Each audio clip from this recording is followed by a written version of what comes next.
Bago ituring na iligal na droga, ginagamit daw noon ang liquid ecstasy o GHB bilang gamot sa narcolepsy. Yun po yung sakit na bigla-bigla ka na lang nakakatulog. Sinusuri po ngayon kung yung nakumpiskang GHB ay may halong kemikal na gamit sa paggawa ng pintura at thinner na nakakaluto raw ng utak. Nakatutok si Emil Sumangil.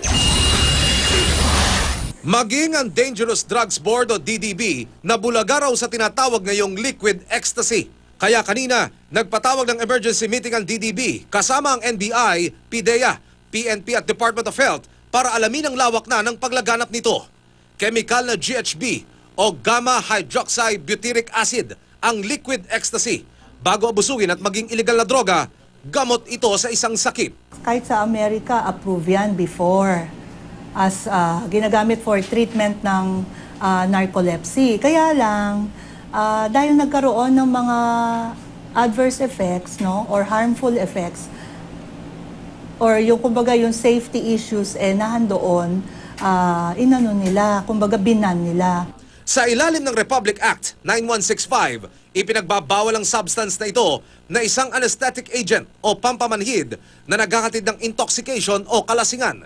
Ayon sa Poison Control Division ng East Avenue Medical Center, ang epekto sa tao ng GHB ay addictive o maaaring maabuso rin ng tao at wala ring ipinagkaiba sa shabu at iba pang ipinagbabawal na droga. Isa rin sa kaya reason kung bakit nabawal siya, kasi nga yung ginagamit siya sa rave parties. Kasi parang, di ba, parang yung ecstasy, alam naman natin effect nun, nagkakaroon ng sexual arousal. Depende sa dosage, oras daw na pumasok sa katawan ng tao ang substance na ito. Parang alak na itong nakakalango, nakakahilo, at hanggang sa makarating sa puntong mawawalan ng malay ang tumanggap nito. Naghahati din daw ito ng hallucination, seizure at may stimulatory effect na maaaring mauwi sa kumbulsyon.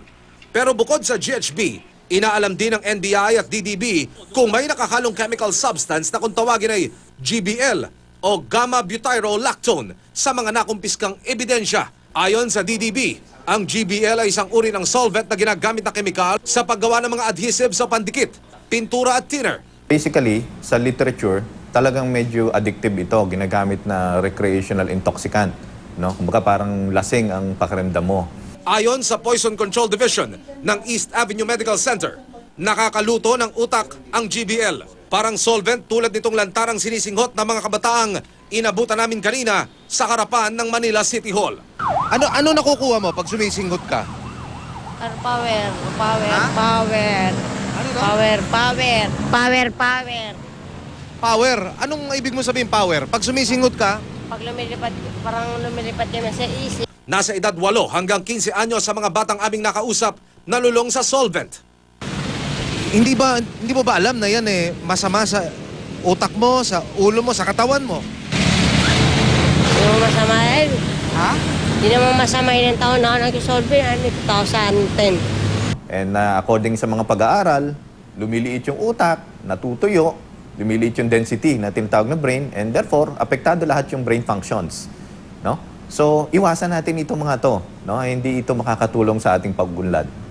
Emil Sumangil, Nakatutok, 24 Oras.